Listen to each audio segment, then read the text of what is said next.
Okay, so I'm going to read a literature lesson to you, and I'm reading from Beatrice Potter, The Roly-Poly Pudding. All right, so if you can kind of see, this book is not the best book for showing pictures, but it's going to be about cats and rats. All right, so The Roly-Poly Pudding. Once upon a time, there was an old cat called Mrs. Tabitha Twitchit, who was an anxious parent. She used to lose her kittens continuously, and whenever they were lost, that's because they were into mischief. On baking day, she determined to shut them up in a cupboard. She caught Moppet, she caught Mittens, but she could not find Tom. Mrs. Tabitha went up and down the house, mooing. Tom, where are you? She looked in the pantry under the staircase, and she searched the best spare bedroom that was all covered up with dust sheets. She went right upstairs, looked into the attic, but she could not find him. Does that sound like Tom is honoring his mother? She's calling for him, and he's hiding. So would you say that Tom is using good Christian self-government? His mom is looking for him and he is hiding. Would this be something that God would want him to do, hide from his mom? I think it would not be. We are supposed to obey our parents in the Lord, for this is right. And Tom Kitten is not following that Bible verse, and he's not using good Christian self-government. He is not doing what God would like him to do. Instead, he's hiding from his poor mother. It was an old house, full of cupboards and passages. Some of the walls were 4 feet thick, and there used to be some strange noises that came from inside those walls. And in fact, there might have even been a little secret staircase hidden behind the walls. Certainly, there was odd little jagged doorways in the waistcoat, and things disappeared at night, especially cheese and bacon. So what do you think could be making the noise? All right? What do you think could be making that noise in the walls at night? Scratchy, scratchy, scratchy, scratchy. And would be coming out of strange little doors in the baseboards of your house. And then they would eat the cheese and the bacon. If you think you know, put the video on pause, go to the submission button, and have your mom help you type in your answer.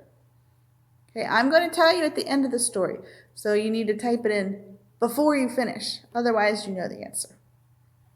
All right, and then when you're finished, you can start the video again. All right, Mrs. Tabitha became more and more distracted, and she was mewing dreadfully. Meow, Tom, meow, Tom, meow, Tom.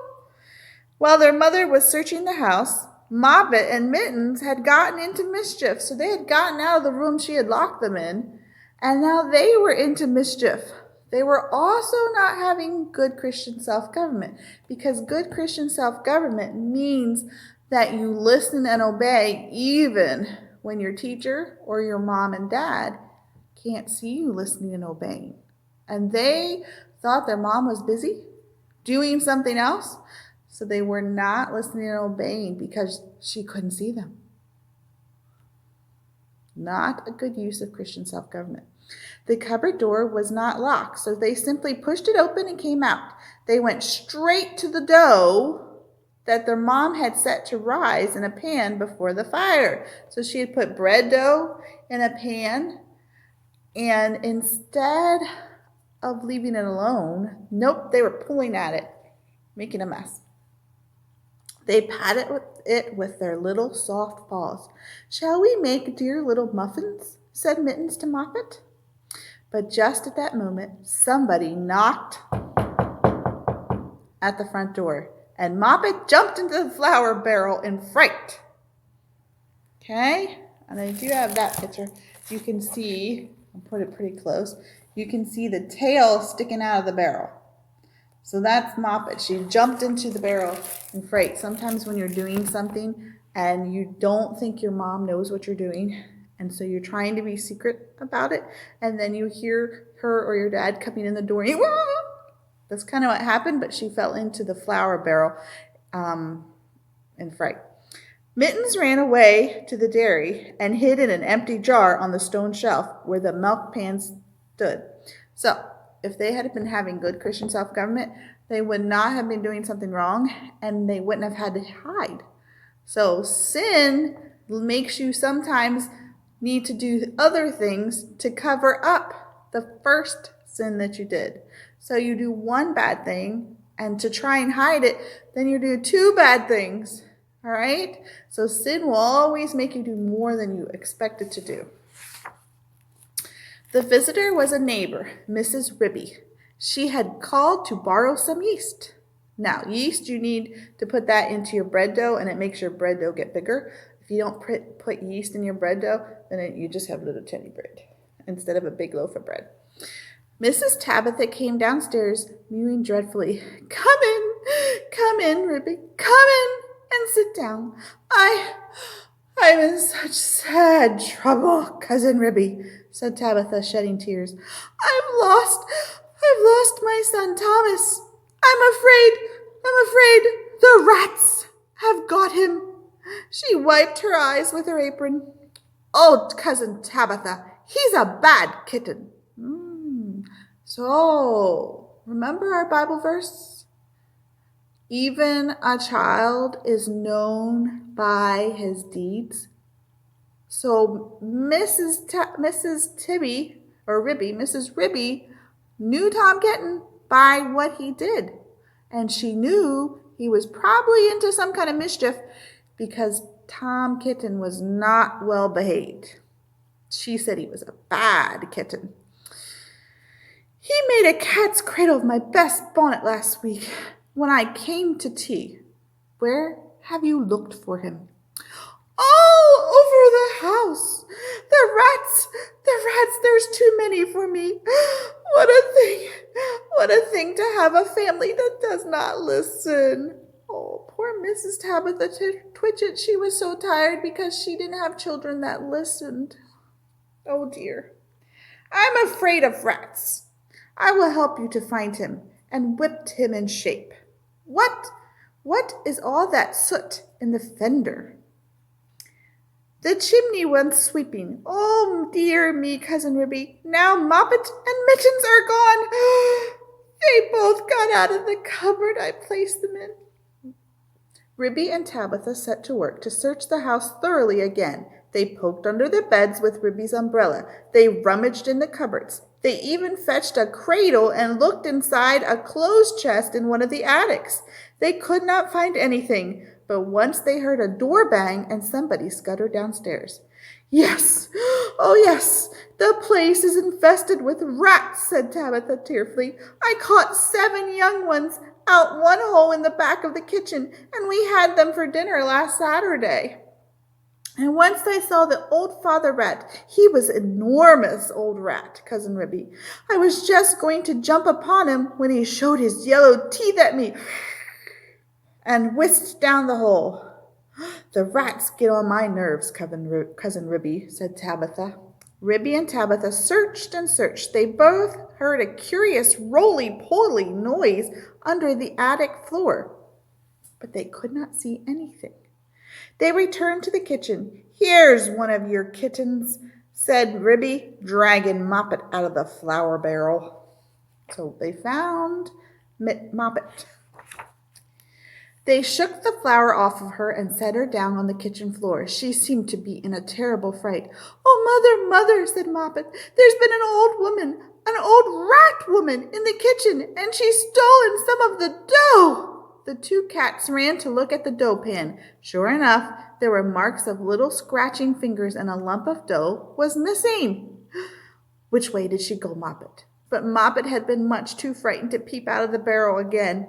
Ribby and Tabitha took her with them to the safety in sight while they went on with their search. They went into the dairy. And of course, in the dairy, they found Mittens hiding in an empty jar. They tipped over the jar and she scrambled out.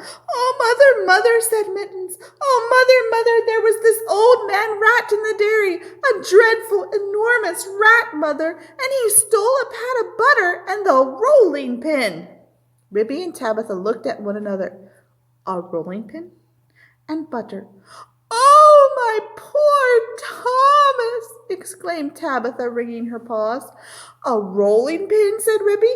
"Did we not hear a roly-poly noise in the attic when we were looking into that chest?" Ribby and Tabitha rushed upstairs again. Sure enough, the roly-poly noise was still going on, quite distinctly in that attic floor. "This is serious, Cousin Tabitha," said Ribby. "We must send for John Joiner at once. He will come with a saw." Now, this is what had been happening to Tom Kitten, and it shows how very unwise it is to go up a chimney in a very old house where a person does not know his way and where enormous rats live. So this is what was happening to Tom Kitten when his mom was looking for him. Tom Kitten did not want to be shut up in the cupboard, so he did not want to obey his mom. So he saw that his mother was going to bake. He determined to hide. He looked about for a nice, convenient place, and he fixed upon the chimney. The fire had only just been lighted, and it was not quite hot, but there was a white, choky smoke from the green sticks. Tom Kitten got up the fender and looked up. It was a big, old-fashioned fireplace. The chimney itself was wide enough for a man to stand up and walk about, so there was plenty of room for a little cat. He jumped right up into the fireplace, balancing himself against the iron bars where the kettle hangs. Tom Kitten took another big jump off the bar and landed on a ledge high up in the chimney, knocking down some of the soot. So they had seen the soot earlier, and it had been Tom Kitten. Tom Kitten coughed and choked with the smoke. He could hear the sticks beginning to crackle and burn in the fireplace down below. He made up his mind to climb right up to the top and get out on the slats and try to catch a sparrow. So he was determined he was going to go all the way up the chimney to the roof. And he was going to climb out through the opening in the roof, and maybe he could catch a sparrow up on the roof. "I cannot go back," he said. "If I slipped, I might fall into the fire and singe my beautiful tail and my little blue jacket." The chimney was a very big old-fashioned one. It was built in the days when people burnt logs of wood upon the hearth. The chimney stack stood up above the roof like a little stone tower, and the daylight shone down from the top, under the slanting slates that kept out the rain. Tom Kitten was getting very frightened. He climbed up and up and up. Then he waded sideways through the inches of soot. He was like a chimney sweep. So a chimney sweep is someone that cleans the chimney. So he was getting all the black soot on him. It was like he was cleaning the chimney. So here's the old-fashioned fireplace, okay, with the chimney on top of the roof. And there's little slats on top of it, and that's to help keep the rain out. And that's where he was headed. He was headed all the way to the top. It was most confusing in the dark. One flue seemed to lead to another. There was less smoke, but Tom Kitten felt quite lost, so he got lost up in that chimney. He scrambled up and up, but before he reached the chimney top, he came to a place where somebody had loosened a stone in the wall. There were some mutton bones lying about. "This is funny," said Tom Kitten. "Who has been gnawing bones up here in the chimney? I wish I had never come. And what a funny smell is that? It's kind of like mouse, only stronger. It makes me want to sneeze." He squeezed through the hole in the wall and dragged himself along the most uncomfortably tight passage, where there was hardly any light. He groped his way carefully for several yards. He was at the back of the skirting board in the attic, where there was this little mark. All at once he fell head over heels into the dark down a hole and landed on a heap of very dirty rags.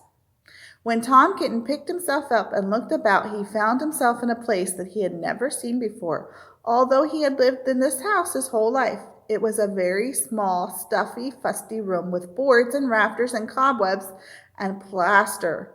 Opposite to him, far away as he could sit, was a very enormous rat. "What do you mean tumbling into my bed all covered with smuts?"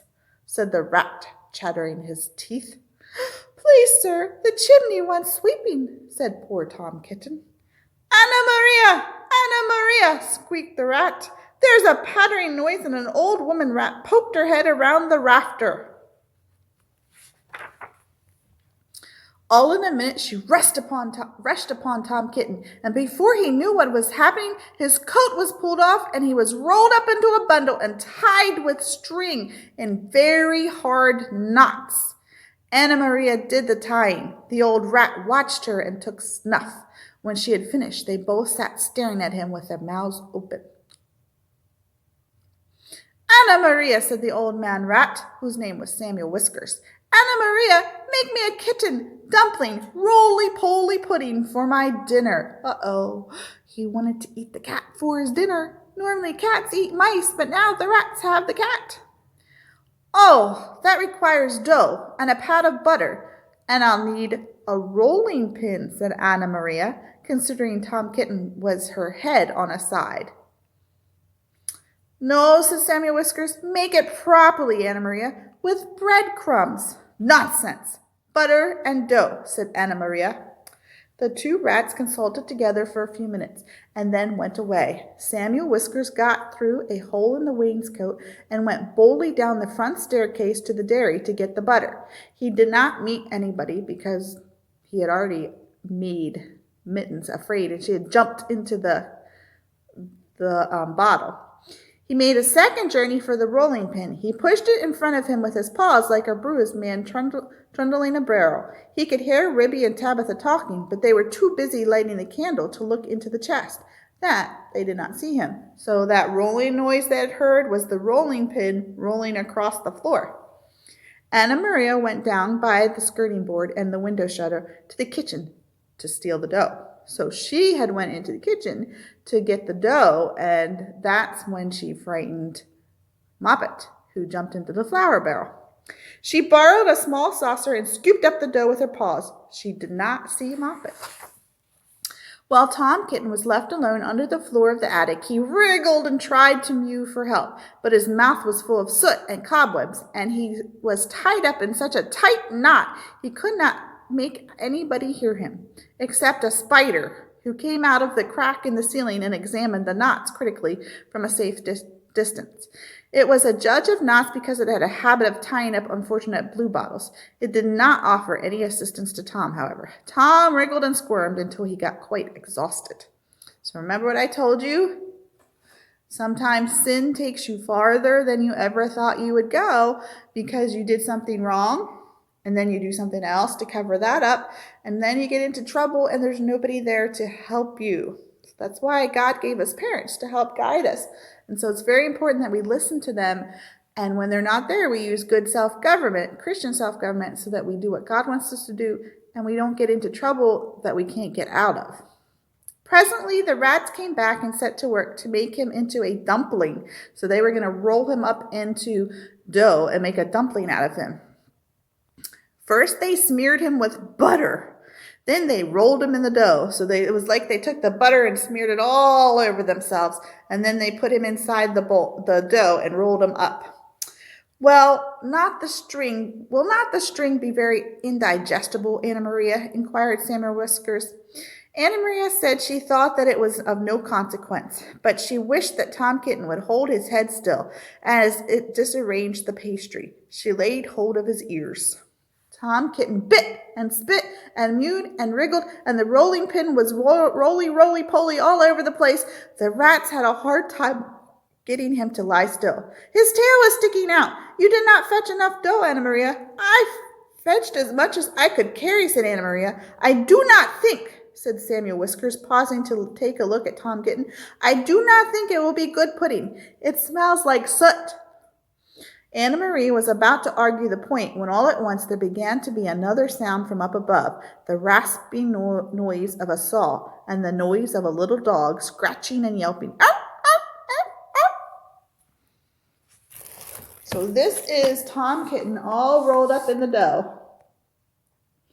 They're going to make pudding out of him. Bacon. The rats dropped the rolling pin and listened attentively. We are discovered and interrupted, Anna Maria. Let us collect our property and other people's and depart at once. I fear that we shall be obliged to leave the pudding. But I am persuaded that the knots would have proved indigestible anyway. Come away at once and help me to tie up some mutton bones in the counterpane, said Anna Maria. I have got half a smoked ham hidden in that chimney. So it happened that by the time John Joiner had got the plank up, there was nobody there under the floor except for a rolling pin and Tom Kitten and a very dirty dumpling. But there was a strong smell of rats, and John Joiner spent the rest of the morning sniffing and whining and wagging his tail and going around and around with his head in the hole like a gimlet. Then he nailed the plank down again and put his tools in his bag and came downstairs. The cat family had quite recovered. They invited him to stay for dinner. The dumpling had been peeled off of Tom Kitten and made separately into a bag pudding with currants in it to hide the smuts. They had been obliged to put Tom Kitten in a hot bath to get that butter off of him. John Joiner smelt the pudding, but he regretted that he had not time to stay for dinner because he had just finished making a wheelbarrow for Mrs. Potter, and she had ordered 2 hen coops. And when I was going to the post late that afternoon, I looked up the land from the corner, and I saw Mr. Samuel Whiskers and his wife on the run, with big bundles on the little wheelbarrow, which looked very much like mine. They were just turning into the gate of the barn of Farmer Potatoes. Samuel Whiskers was puffing and out of breath, and Anna Maria was still arguing in shrill tones. She seemed to know her way, and she seemed to have quantity of luggage. I am sure I never gave her permission to take that wheelbarrow.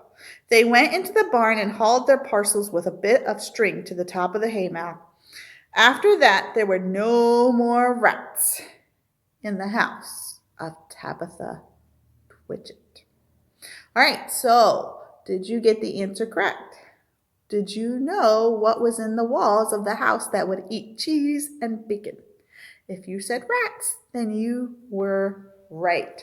All right, so that's our story of the roly-poly pudding, okay? And Tom Kitten almost got himself into trouble he couldn't get out of.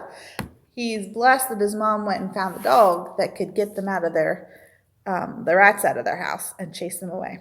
All right, so that is our literature story of the roly-poly pudding. Now, here's something that you could do with your parents.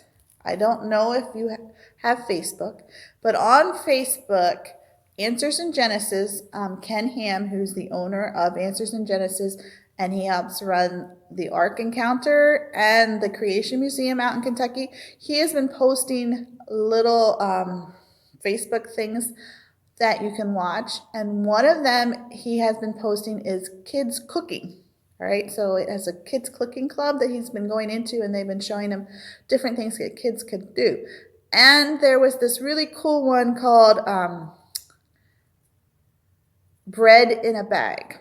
So you put all the ingredients into a bag and mush it all up, and then you put it into a pan and bake it, and you get a loaf of bread. So if you want something that you would like to do with your mom or dad, because you need your parents in order to do this, then I am going to, in this section assignment, I'm going to post the Ken Ham video for you to watch. And then you can watch that video, and then you can see what you need to get. I'll see if I can find the recipe. Supposedly he has the recipe somewhere. So I'll see if I can post that in too. And then if you want, you can work and make little pastry dough bread. And that would be a fun assignment for you to do with a parent. All right. Well, I'll catch you the next time we do literature.